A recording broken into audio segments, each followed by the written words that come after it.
Hello and welcome to Louise Singleton Creations. I recently made these lovely thistle pictures and lots of people have asked me how I created the texture. So today I've brought you a short video just to show you the process I use to come up with this lovely texture for the thistles. I hope it inspires you and I hope you have a go.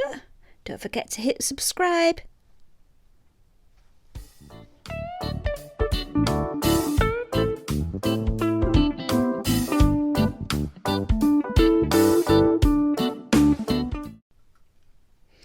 So I'm using a regular ceramic tile that you would use for your kitchen or your bathroom, and I love working with these, especially with this technique I'm using today. It just works so well. I'm covering the back with really strong tape just to stop the drips coming round and sticking to the back. This tape just seems to work well for me, but you can use whatever tape you like to use. I'm really pressing it down well at the sides there. Right, so now I've got my 3 magnets that I'm going to use, and I will give you a link to these in the description. They're really strong magnets, but what I would say is if you look carefully, one side they've got a hole going through them, and one side the hole is bigger than the other. You want the small hole facing the tile so that you get better coverage with your flowers, with the iron filings which I'm going to use for the flowers. You'll see now what I mean. So here's my iron filings, or iron powder it's sometimes called. I'll also leave a link for that. Excuse me. I'm just pouring it into my hand. If you try pouring it directly from the bottle onto your tile, the magnets are just going to pull a massive clump out. So I pour it into my hand first and then sprinkle it on like you would with glitter. There you go, it's really good because it immediately just goes to where the magnet's pulling, so it makes it nice and easy to know where the magnets are. And you just keep on sprinkling it on until you feel that you've got enough for the effect that you want. Oh, I almost forgot to put my mask. Well, I did forget to put my mask on. I've just put the mask on. It is best to wear one because although the iron filings, they're not toxic as such, but you wouldn't want to get them in your eyes, so you need goggles on, and you wouldn't want to breathe them in. It could be quite harmful, so please wear goggles and a face mask of some description, just so you're not breathing in the particles. And there we are, it's looking quite nice. And here's the bits, I don't know what you call these bits that you get on thistles, the bulbous bits. I'm going to show you a clip now of how I made these. It's really quick and easy. So what I've done is I've wrapped string around another ceramic tile, and I've got some polymer clay that you bake in the oven. It doesn't matter what colour you use. Mine's like a flesh colour.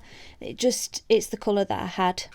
And so I've wrapped the string around the tile, and I'm pressing the modelling clay onto the string, and then I've got a carving tool. It doesn't have to be a carving tool, just kitchen knife if it's all you've got. I'm pressing down and pushing outwards to give that lovely effect. I'm no expert at this and I'm still learning good ways to do this, and I'm sure I will improve, but this seemed to work quite well. So you push in and out, down and out, and it feathers out.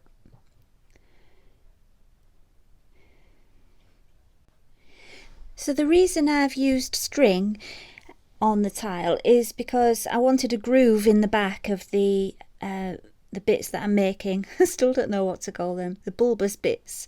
I needed a groove in the back because it's going to slot on top of the stem of the flower, so I wanted it to slot over the top of the stem so that you don't see the join where the wire for the stem meets the flower. I wanted it to be seamless, so that's why I've popped it onto string, just to disguise that.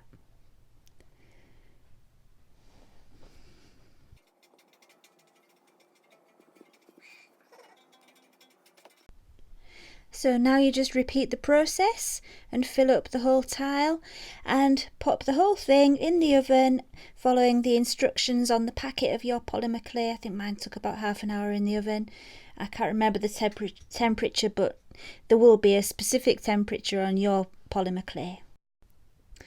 I'm going to use wire for the stems, and now I can't give you a link to the exact wire I used. It's just something I've had in my craft room forever, but I will find one that's very similar. It's just a general purpose gardening wire, and I'm sticking it on with super glue and cutting it just with wire cutters and popping on that bit that we've just made on the top, and you can see it's just slotted over and there's no join.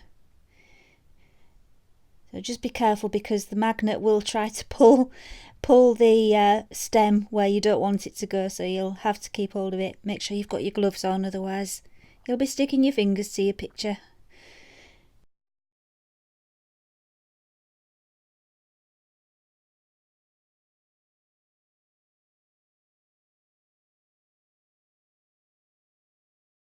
So it's all stuck down now, and I'm just finishing off those little patches with some extra iron filings. And now I'm going to spray it with this green paint in the garden. And there we have it. And I'm just putting some cups underneath, and I'm ready to put the resin on. I'm pouring it directly onto the iron filings. I don't want any exposure to air or moisture on the iron. We don't want any rusting. So I've concentrated on that area. I've added some white pigment, the resin, which is Mastercast 1:1, and now I'm adding some alcohol inks because I just love the effect. Seeing how it just spreads out, it's so organic and it works so well with flowers. The only problem is with it, I didn't know when to stop. I got a little bit carried away and went too far, but we all know about that, don't we? It happens to the best of us. So once this had cured, the next day I did add another layer of clear resin just to make sure that those iron filings were properly sealed, and I did add a little bit more gold as well. In this instance, the outcome wasn't really what I wanted it to be. The one from the previous week was much better, which you'll see. It looked like this, and this was my first one. Look at the difference. I wish it had worked like that one.